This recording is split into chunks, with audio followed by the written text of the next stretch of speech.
You know, our Craig Singhaus loves vintage cars and trucks, but like everyone else here at Motor Week, he recognizes the need for newer, more environmentally friendly machinery. So you can imagine his delight when he found a group of classics that are not only some of the cleanest vehicles out there, but are helping us all enjoy a national treasure out on the high road.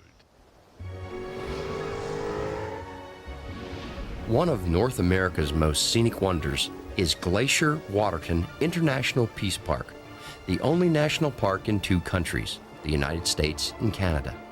First established in 1910, one of the park's greatest challenges has always been to share the beauty of the park's Montana environment with the public while preserving its natural habitat. One solution has been to limit traffic on the park's roads by offering the public the opportunity to ride in officially sanctioned buses along the park's most scenic routes. Since 1914, these buses have been an integral part of the Glacier Park experience. One of the many persons with strong personal ties to the buses is tour guide and driver Vic Daniels.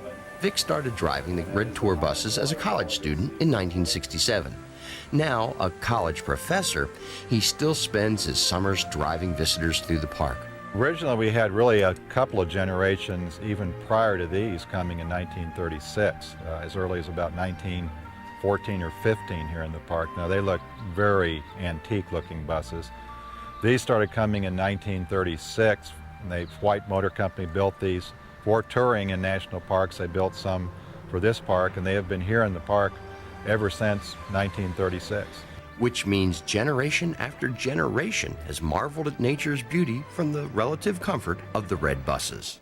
On this trip, for instance, out of Lake McDonald Lodge, we start here in a very lush area, western red cedar, hemlock. As we proceed up the road, we start climbing into other life zones where we see different vegetation. We eventually get up right to the tree line at Logan Pass. We could see mountain sheep, mountain goats, could be a grizzly in some cases up above the road, marmots, so it's almost an alpine tundra area when we get to Logan Pass.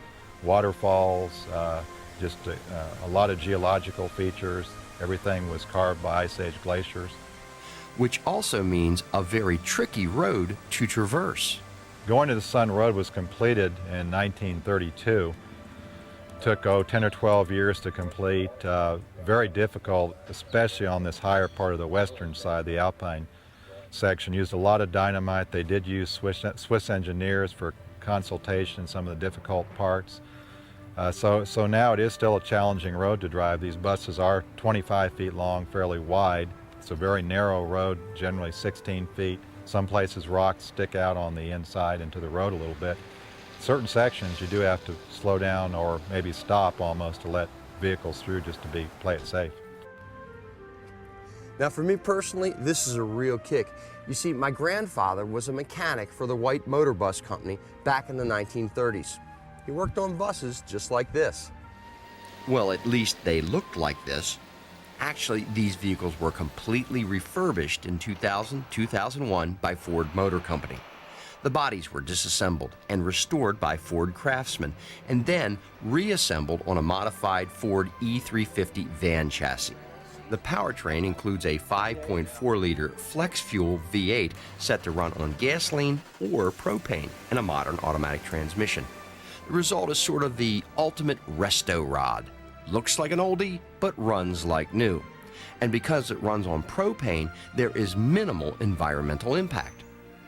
This cooperative effort between Ford Motor Company and the National Park Service means that future generations from around the world will continue to enjoy the beauty of Glacier Waterton International Peace Park.